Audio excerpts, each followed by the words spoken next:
Hi, welcome everyone. In today's short video, I'm going to talk to you about different assumptions that we take in a panel data.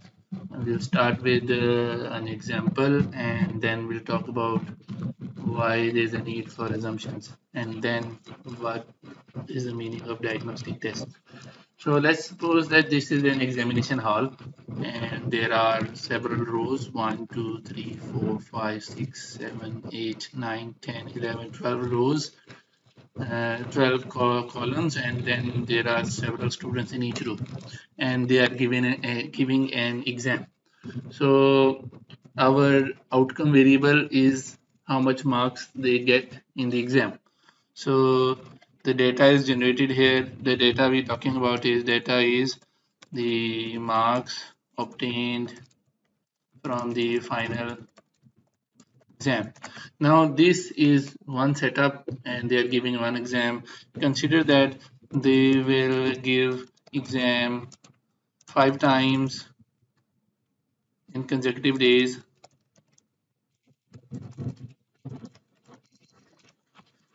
Okay, so what will happen is that it will become that this data is now it will become a panel data where there are several students there and they're giving 5 exams. So this is structure of a data. Now, when we talk about econometrics, we assume that there are several assumptions that we hold.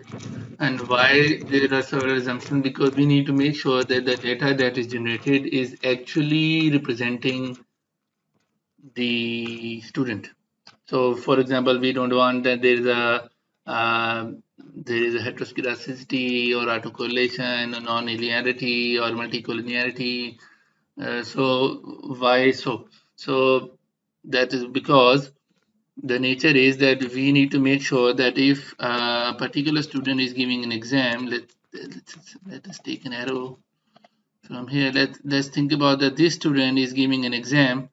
We need to make sure that the marks he is getting is actually representing his performance, not that he is getting maybe he's doing cheating or maybe he's being helped by some other uncontrolled factor which all others are not controlled by. So we need to make sure. Now there is a critique on econometrics that they torture a data so much that it starts talking.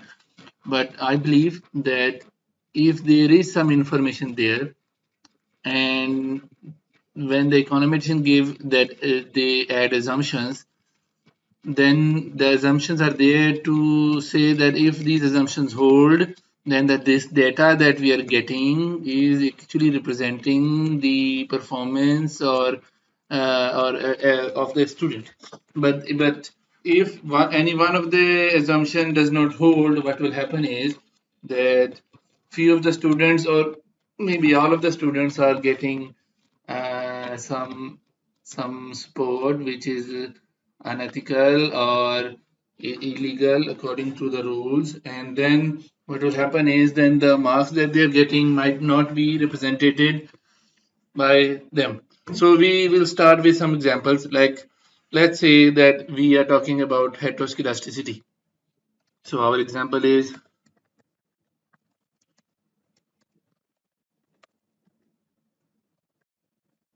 so there are two types of heteroscedasticity in a panel data. One is a cross-sectional hetero, and then there's a time hetero.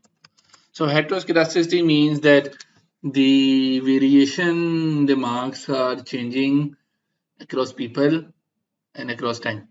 Okay, so if we talk about cross-sectional hetero, it means that the students that they are giving marks don't the students that they're giving the marks across time, their variation is not similar. The variation across the 5 exams are not similar. Maybe because in any one of the exam, the exam was easy, or maybe one of the exam was difficult. So when we observe their heteroscedasticity across the cross sections, what will happen is that Some of the so if it's a cross-sectional hetero, it means during the exams, few of the students were good in a particular subject, or a particular student is good in a particular subject. He was able to he was able to get better marks, so his variation across the 5 exams are different. Okay, so then there's a cross-section hetero. So this is a type of an information. Then there's a time hetero. Time hetero means that all the students compared across 5 exams. So if let's suppose there is one exam, the invigilator was not strict. Students were able to cheat, or students were able to talk to each other. So what has happened is that because of that, the variation across time is not same. So what does it mean? That um, if the invigilator is same, then in the first exam the students were unaware about the means that they can use, but across the 5 days they understood how to cheat or how to talk to each other. So in the first exam, they were not able to cheat because they were scared about the examiner. But in the across the 5 exams, what happened was that they were able to uh, they were able to cheat, and their variation reduced. So this is called time heteroscedasticity. Now, why time heteroscedasticity is an issue? I give you example of how it can occur. Time heteroscedasticity is an issue because if there is a cross-section hetero, means few of the students were able to get less variation while others were having higher variation. Means there are there are subgroups in the data. One got the favorable conditions, other are not getting favorable conditions. If they are able to do, if the favorable conditions are because of cheating, then the other students might complain that the student was being supported by the examiner and he cheated, and that's why he got the high marks. Or maybe because of that, some of these actually good students who deserve good marks, and because of the good marks they will get a good job, and they miss that opportunity because they were not able to go into the favorable group.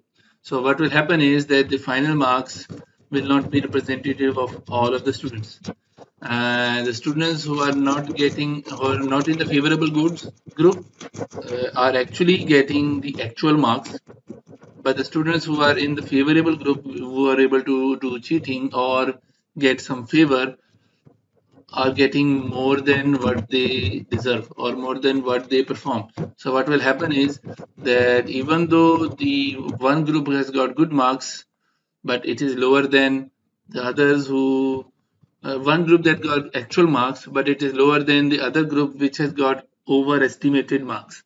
So what will happen is that the overestimated marks will let them get the opportunities first, and then even though the actual marks is representing good data, no issues with the data, but they will not be able to perform well afterwards. So it means it's not a well representative data.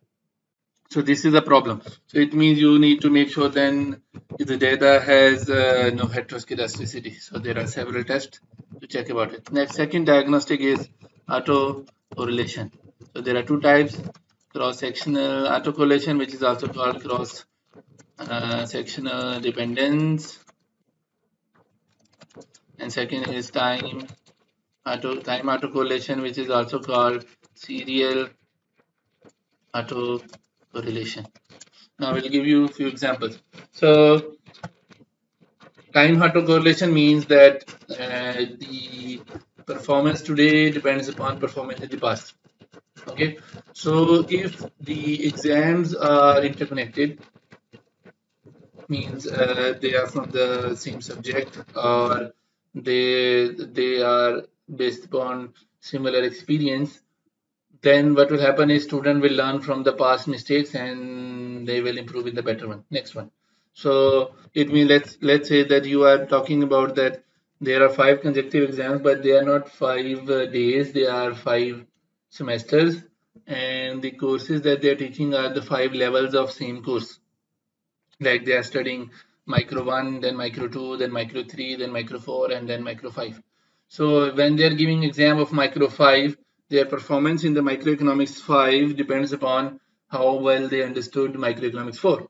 And how well they understood microeconomics 4, it depends upon microeconomics 3. So in this data, because the courses are interconnected and the knowledge augmentation or knowledge learning is helping to improve in the next one, so there will be a time series autocorrelation. So in such scenario, what will be the problem? The problem will be that if let's talk about first cross section independence, then we'll come up on this one. Cross section independence is that the students across each exam, within each exam, they are able to copy each other. Means they are sitting in an angle that, like, let me get an arrow again. Like, let's say this student is able to get experience from this student, and he is able to get what he want to write from him or him. If the seating is very near or the invigilation is very weak, so they will be able to see each other's exams. Like this will be able to see from him, and then so this way all the class is interconnected, and this is a very wide network. So he will go up till here, and then he will have also connections. So the marks of this student depends upon how much marks this student is getting, and how much marks this student is getting, and how much this student is getting, how much this, so on. There is a cross-sectional dependence. So what will happen is that the final marks that we are getting is actually dependent upon two behaviors. First is how much the last exam is connected to the previous exam. So if there are 5 different subjects for 5 different days, then there is less likely that there will be time series autocorrelation, because the exams are randomly different, because they have no serial connection. But if the example is that it's 5 levels of a same course and they are 5 semesters, then it will be relevant. Or it can be like and one whole course, but there are 5 sub assessments or 5 quizzes from same course. Then they are connected, because second quiz performance depends upon how much he learned about the second, and that depends upon how much he learned in the first one. So this is time series autocorrelation. What about the cross-sectional autocorrelation? The performance of student A depends upon the performance of the student XYZ, from which he was able to get some information during the exam. It will only happen if the students are sitting near and they are able to cheat to each other, and then they learn from each other. Now the problem is it is very difficult to check this, because if the exam is numerical type and exam is very easy, then everyone will have similar answer. So we cannot guess if there is cross-sectional dependence. But if it's a consecutive days and you are able to shuffle up the students, or even if you are not shuffling the students, but the exam types are different. One exam is subjective, one is objective, one is descriptive, one is case study, and still there are patterns coming up. It means a particular student is sitting at a strategic position where he is able to get the information from others. Now that is very tricky to get, because maybe that student is already very smart. How do you know that he has got the marks from the others? So it means it's very, so autocorrelation is very difficult to check and confirm. So for that, there are very detailed tests are required. So this is an issue, that the articulation is there or not.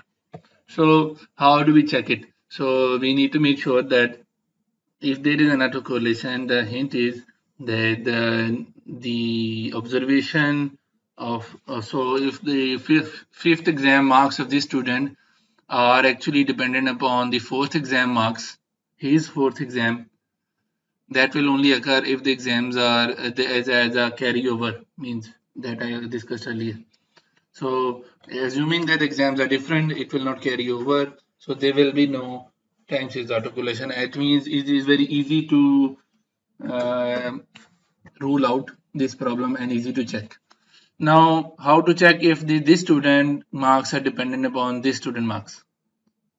Okay, this is very difficult to understand, assuming that if all of the students are attempting same questions and they end up they end up giving same answers like a numerical type question, then technically everyone has copied from everyone, so we don't have a baseline, so it's very difficult to check.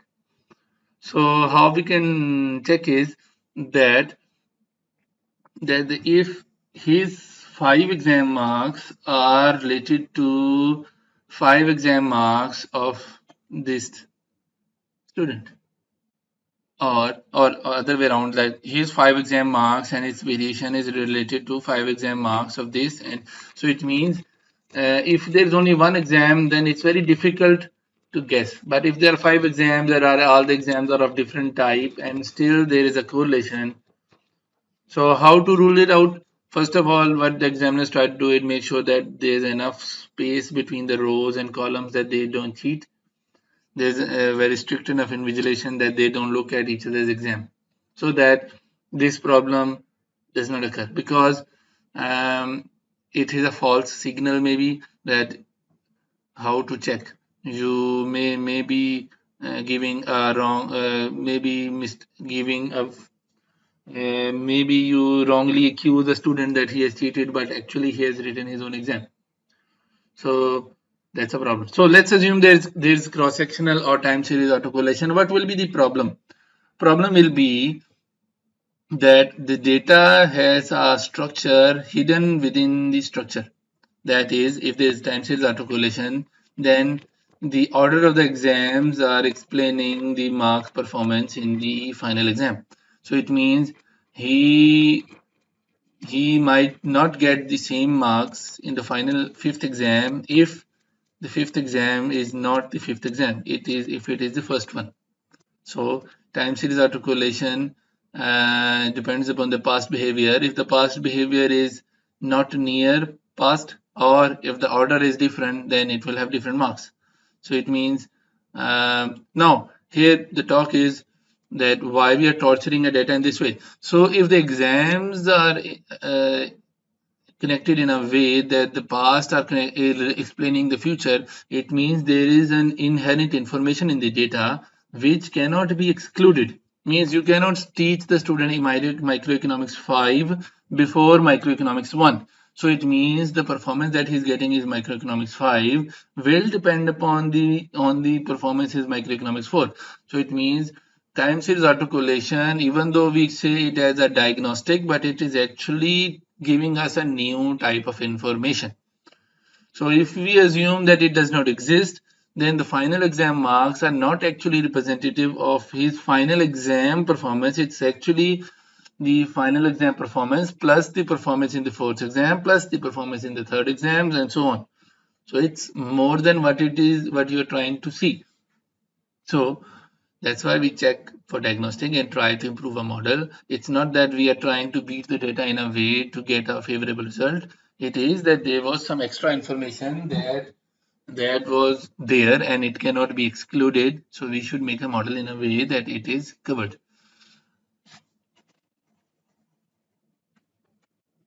Next is that what about cross-section dependence? So when there is a cross-section dependence, then maybe class has some subgroups.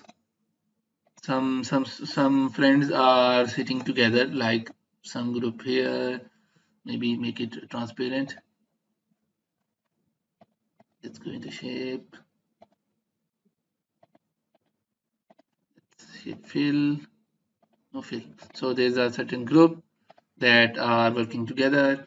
or they are setting strategically. So it means the performance of the student is actually not his performance, is actually dependent upon his performance, so on. So if this problem is there and you are able to identify how, what does it explain, that the students technically are gaining a strategic advantage and some are not. Maybe the students that are sitting in the front are not able to get a strategic advantage. So it means their marks are not representative of what they get. They have some special advantage, means they are sitting in a place where they can, they have a blind spot with the invigilator and they can cheat whatever they want. So it means their marks are not representative. So you need to make sure that you do an appropriate strategy to check how they perform. So this is way, this is the talk about articulation. So what about other problems? Then if we look at the multicollinearity actually comes from the independent variables. Here I only talked about the data structure. So if the independent variables are similar, means some students studied together for the final exam, like these 4 students had group study, so they will get similar marks. So if there is multicollinearity, you will not be able to judge who is better performer because they studied together. Okay, so because we cannot explain here because the independent variables are not here. Then what about the maybe structural break that is in the time series? So if any particular exam there is a huge rainfall, some students were able to come late and they had less time to do the exam, so they will have a certain decrease lower marks, so there will be a structural break. Or there's a regime change, that's a cross-sectional property, means that's also a time series property, that in a particular exam the invigilators were more than other exams, so students were not able to cheat, so there's a structural break. And then there can be a spatial advantages, that a particular row has a pillar in front, then so that the invigilators are not able to monitor them regularly, so they have the advantage. So that has an effect. So this way you actually, when, so the purpose of this discussion was, when you're making a data, and if you assume the strict approach that the diagnostics are actually a way to torture a data, and when you make an advanced econometric model, it's a way to torture it enough to so that it starts thinking. But my perception is that when you observe a data and you see how, what are the sources that it can change other than the original source, like his own hard work, all of these sources are assumed to be fixed by statisticians. They gave them name like heteroscedasticity, articulation, multicollinearity, non-normality, structural break, non-linearity, and so on. So on. So in applied terms, all of the diagnostics are actually sources of changing in the data values, or the data, what you call it, data generation. So if we don't control the other sources of data generation, we will not be able to show that is the data is representing actual performance or not. So if you understand your data, you will also understand that there are some sources that cannot be controlled now because data is already generated. Okay, so if you assume that it does not exist, and but it's actually there, then your model will not give actual results. So what you need to do is, you need to make sure that your model can consider that available information and it does give you better results. That's why we make advanced models.